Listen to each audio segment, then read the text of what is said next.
여러분 안녕하십니까? NBS 뉴스 24입니다. 1인 가구는 어느덧 우리나라의 대표적인 가구 형태가 됐습니다. 식생활부터 농산물 소비 양상까지 과거와는 다른 모습이 나타나고 있는데요. 네, 이에 급변하는 산업 지형에 발맞춰 농업계 대응 전략 수립이 시급하다는 목소리가 이어지고 있습니다. 자칫하다 대기업의 농산물 유통이 넘어갈 것이란 우려도 나오는데요. 강창호 기자가 보도합니다. 지난해 10월 기준 우리나라 1인 가구는 모두 603만 가구, 우리나라에서 3가구 중 1가구는 1인 가구입니다. 정부는 1인 가구 비중이 계속해서 증가할 것이라고 전망하고 있습니다. 결혼하지 않는 청년들이 늘고 있는 데다 고령화가 심해지면서 이혼, 사별 인구도 증가하기 때문입니다.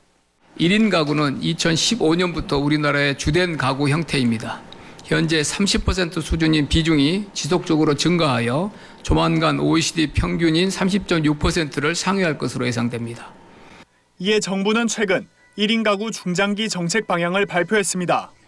돌봄, 주거, 안전, 사회적 관계망, 소비 분야에서 다인 가구 위주로 수립됐던 기존 정책을 정비하겠다는 겁니다. 그중 간편식품 산업 등 새로운 식품 시장을 육성하겠다는 소비산업 정책에 농업계의 관심이 집중되고 있습니다. 정부는 밀키트 식품 유형을 별도로 신설했습니다.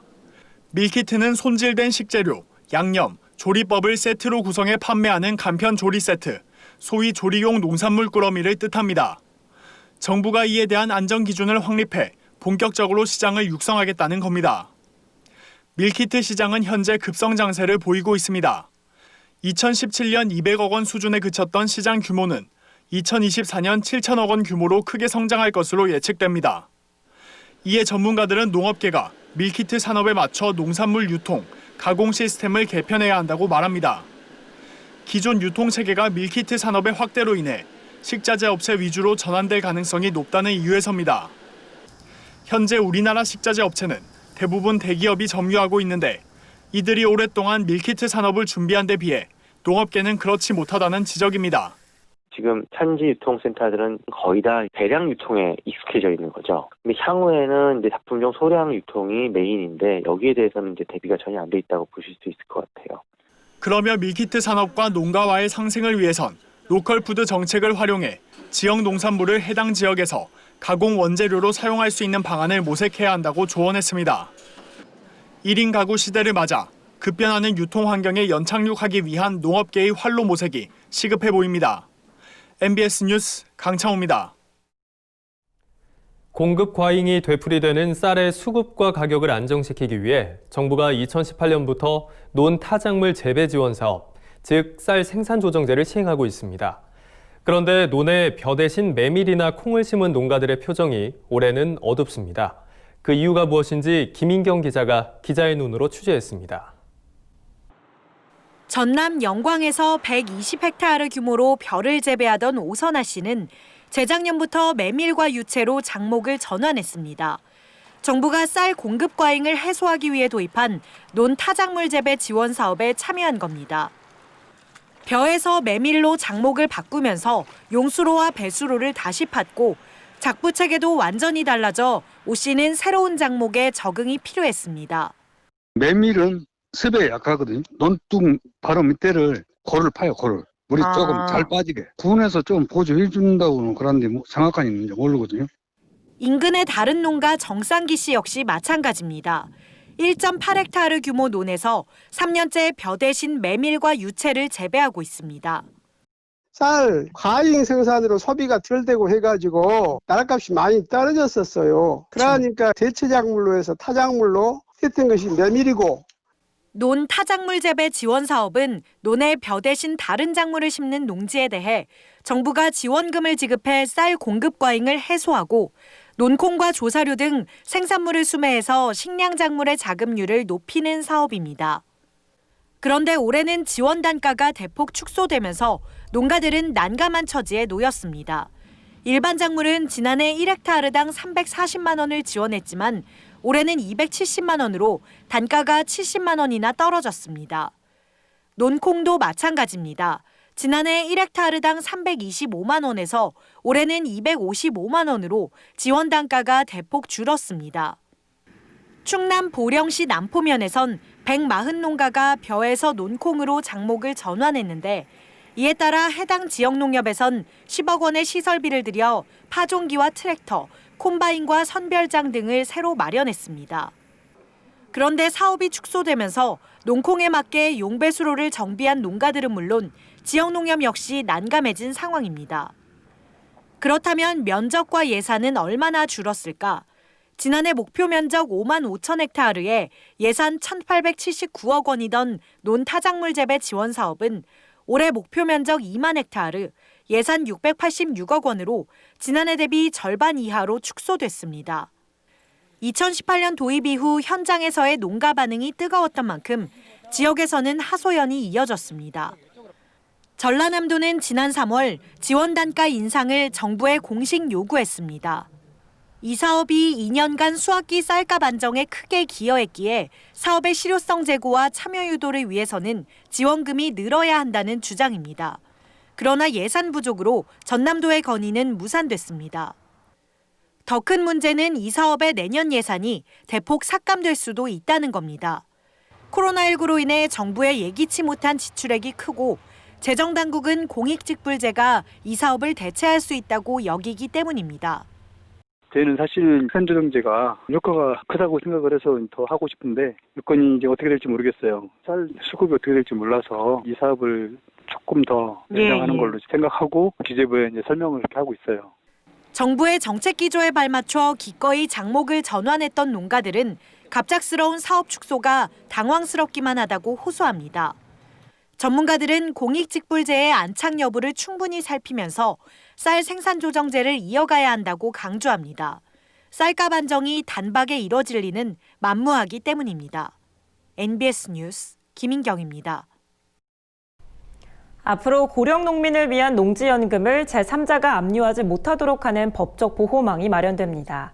신용 상태가 좋지 않은 농민들도 농지연금의 혜택을 누릴 수 있도록 한 건데 이에 따라 최소한의 생활 안정을 보장한다는 농지연금의 취지가 한층 더 강화될 것으로 보입니다.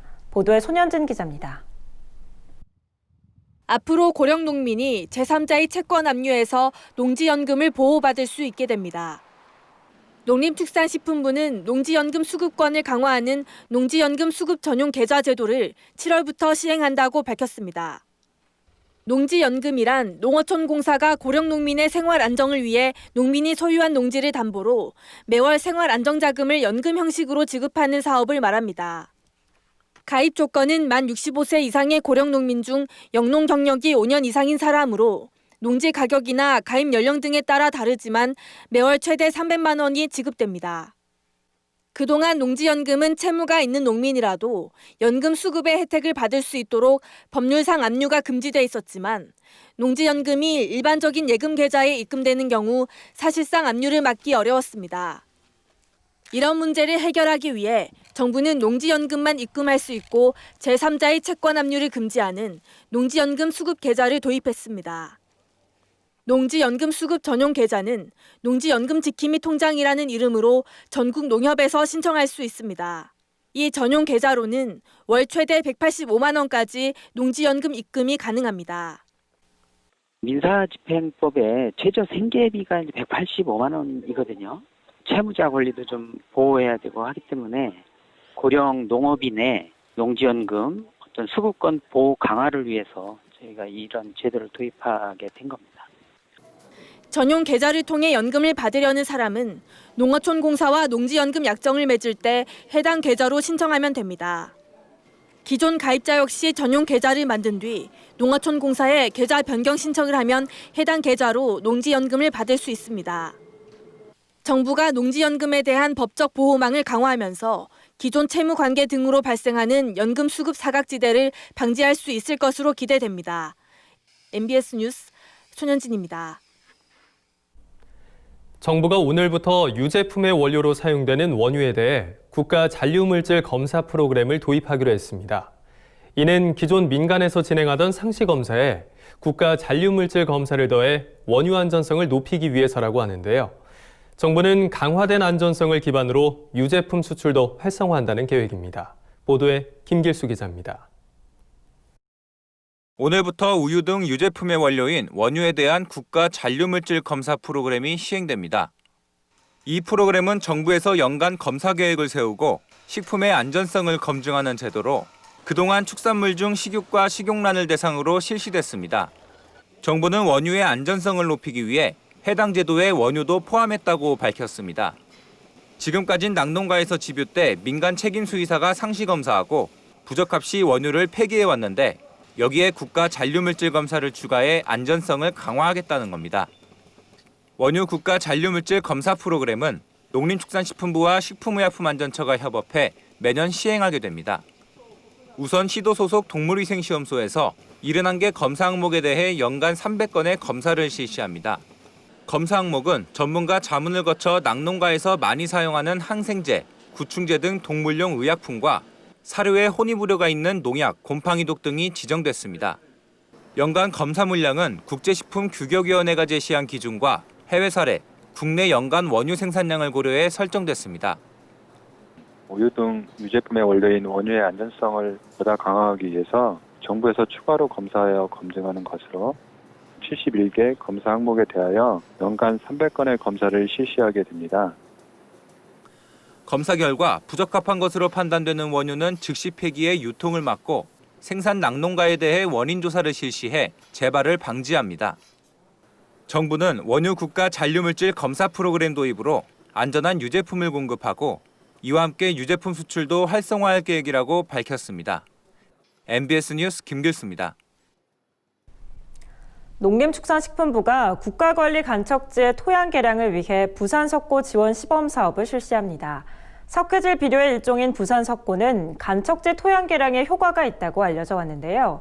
농식품부는 해당 사업을 내년까지 시범 실시해 토양 개량 효과 분석 후 사업 확대 여부를 결정할 방침입니다. 보도에 남수지 기자입니다. 농림축산식품부가 최근 국가관리간척지의 토양 개량을 위해 부산 석고 지원 시범 사업을 추진한다고 밝혔습니다. 농식품부는 현재 농경지 등의 토양 개량을 위해 규산 및 석회질 비료를 공급하고 있습니다. 하지만 간척지에 특화된 토양 관리가 필요하다는 국립식량과학원의 제안을 토대로 이번 부산 석고 지원 시범 사업을 별도로 시행하게 된 겁니다. 간척지의 토양 개량 효과가 높은 것으로 알려진 부산 석고는 인산을 제조할 때 쓰이는 부산물로 지난 2003년 비료 공정 규격에 등록됐습니다. 국립식량과학원의 간척지 벼 재배 시험 결과 간척지에 부산 석고를 공급하는 경우 토양 물빠짐이 개선되고 염분 제거 속도가 빨라지는 등 토양 개량 효과가 뛰어난 것으로 밝혀졌습니다.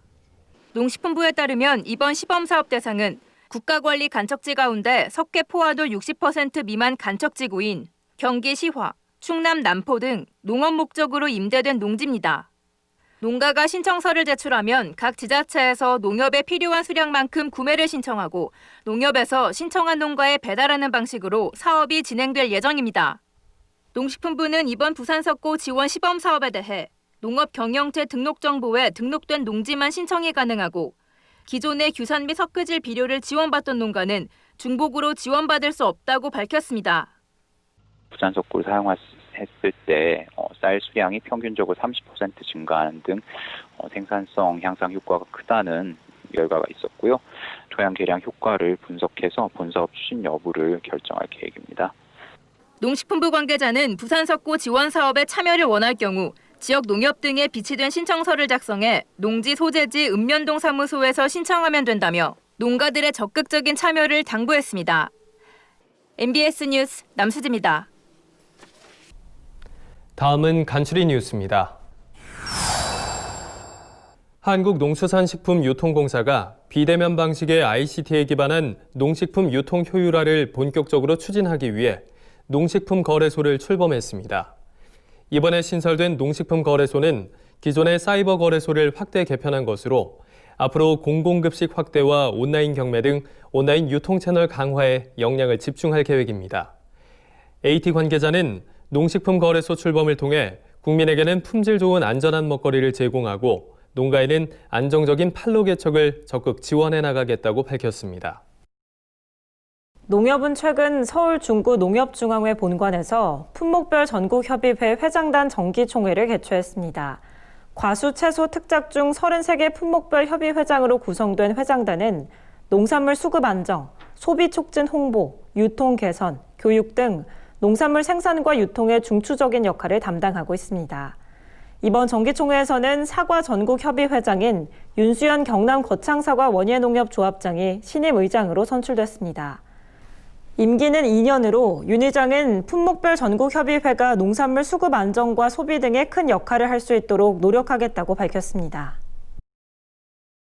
농협 사료가 한우, 낙농, 양돈, 가금, 사양 성적이 우수하고 지역 내 명망이 높은 6농가를 선정해 대한민국 대표 농가로 인증하는 행사를 개최했습니다. 이번에 선정된 대표 농가는 한우 번식 부문의 전남 장흥 산아래 농장, 낙농 부문 경북 청도 성재 목장, 양돈 부문 충북 청주 장제 농장 등 6개 농가입니다. 안병우 농협사료 대표이사는 앞으로 더욱 우수한 사료를 생산하는 데 매진하겠다며 축산 환경 규제 강화 등으로 어려움을 겪는 축산 농가의 시름을 나눠주는 동반자가 될 수 있도록 최선을 다하겠다고 밝혔습니다. 경북 남한동 농협의 농산물 운송박스 공급 사업인 전보상자 공급 사업이 양파 재배 농가들로부터 큰 호평을 받고 있습니다. 남한동 농협에 따르면 전보상자는 양파 수확 및 저장용 상자로 한 번에 양파 약 500kg을 적재할 수 있습니다. 농협은 올해까지 전보상자 3,500개를 모든 계약 재배 농가에 공급해 양파 6만 5천 톤을 수매할 계획입니다. 권기봉 남한동 농협조합장은 앞으로도 생산 농가의 경영비 절감과 생력화를 위해 지원 사업을 아끼지 않겠다고 밝혔습니다. 다음은 농민신문사에서 발행하는 4대 월간지를 소개하는 시간입니다. 최신 정보가 가득한 7월 호의 주요 기사들 함께 살펴보겠습니다. 먼저 종합생활정보지 전원생활입니다. 이번 호엔 우리 농산물로 맥주 독립이란 주제로 특집 기사가 실렸습니다. 무더운 여름에 마시는 맥주 한 잔은 더위는 물론 피로까지 한 번에 씻어주는 기분이 드는데요. 최근엔 입맛에 따라 골라 먹는 국산 수제 맥주의 인기가 뜨겁다고 합니다. 제주산 백호보리로 청량감을 살린 맥주부터 2013년 농촌진흥청이 개발한 도담쌀로 만든 맥주까지 등장했는데요. 특히 도담쌀 맥주는 2019년 호주 국제맥주대회에서 은메달을 수상할 만큼 목넘김과 풍미가 일품이라고 합니다. 우리 농산물로 만든 맥주로 올여름 시원하게 보내보면 어떨까요? 네, 전원생활 식물 수업 코너에서는 수경재배의 세계로 안내합니다. 코로나19로 인한 우울하고 답답한 마음을 집에서 식물을 가꾸며 정화하는 사람들이 늘고 있는데요. 하지만 집에서 식물을 기르자니 벌레가 꼬여 걱정인 분들도 많으실 겁니다. 흙 없이 물에서 키우기 적합한 식물 종류부터 식물에 따른 재배 방법과 화분 인테리어를 빛내는 알뜰 팁까지 전원생활 7월호에서 확인하실 수 있습니다. 다음은 어린이들에게 꿈과 희망을 전하는 어린이 동산입니다. 7월호 특집에서는 면탐정이 간다라는 주제로 국수를 심도 있게 살펴봅니다. 입맛 없는 여름엔 밥보다 국수를 찾을 때가 많은데요. 국수는 누가 언제부터 먹었을까요? 그리고 어떻게 전파가 됐을까요? 세계 각국을 대표하는 쫄깃한 면들의 탄생 이야기와 재료와 조리법에 따라 수많은 음식으로 바뀌는 국수들까지 어린이 동산 특집 기사로 만나보실 수 있습니다. 렌즈로 보는 세상 코너에서는 깨끗한 물을 마실 권리란 무엇인지 생각해봅니다. 개발도상국 45개 국가를 대상으로 한 설문조사에 따르면 이곳 어린이들의 70%는 깨끗한 식수를 구하기 위해 매일 2억 시간을 소비하고 안전하지 않은 식수로 인해 각종 질병에 시달리고 있는 것으로 나타났습니다. 지구 반대편 친구들을 위해 어린이들이 할 수 있는 일은 무엇일까요? 자녀들과 함께 깨끗한 물의 소중함과 이를 지키기 위한 방법들을 생각해 보시는 것도 좋을 것 같습니다. 농업경영 전문지 디지털 농업 7월호에서는 스마트 농업 어디까지 왔나라는 주제로 특집 기사가 실렸습니다. 스마트 농업은 고령화와 일손 부족을 겪는 농촌의 대안책으로 떠오르고 있는데요. 우리나라는 단순히 재배 환경만 조작하는 1세대 스마트팜을 넘어서 인공지능으로 생육 진단과 의사결정을 내리는 2세대 스마트팜 도입과 농업 로봇 시스템을 적용한 3세대 스마트팜 개발에 박차를 가하고 있습니다. 상상을 현실로 만들어낸 스마트팜의 생생한 진화 과정을 디지털 농업에서 확인하실 수 있습니다. 국내에서 생산 유통하는 호박은 애호박, 단호박, 주키니 호박 중심인데요. 이 중 하나라도 가격이 하락하면 나머지 호박들도 연이어 타격을 입는 독특한 구조를 가지고 있습니다. 이 때문에 호박은 저장성을 높이고 출하 시기를 분산해야 시장 가격 안정과 농가 소득을 높일 수 있는데요. 호박으로 고소득을 올리고 있는 선도 농가들의 노하우와 내병성과 기능성을 고루 갖춘 호박 신품종들까지 디지털 농업에서 꼼꼼하게 알려드립니다. 다음은 축산 전문지 월간 축산입니다. 7월호 특집 기사에서는 후계 축산인들의 이야기를 담았습니다. 전체 농업 분야에서 축산 농가는 이미 초고령 사회에 진입했지만 이에 대비한 영농 승계자가 많지 않은 것으로 나타났습니다. 반면 부모님의 농장을 승계해서 과감한 기술을 도입한 후계 농들도 있는데요.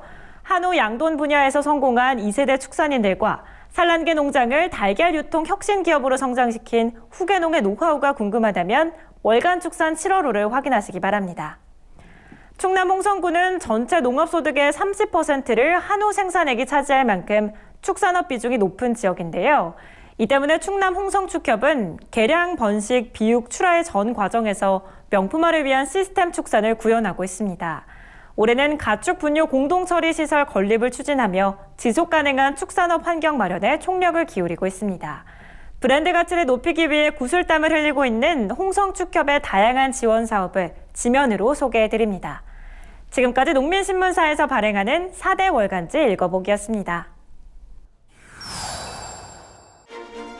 저희가 준비한 소식은 여기까지입니다. MBS 뉴스 24 마칩니다. 함께해 주신 여러분 고맙습니다.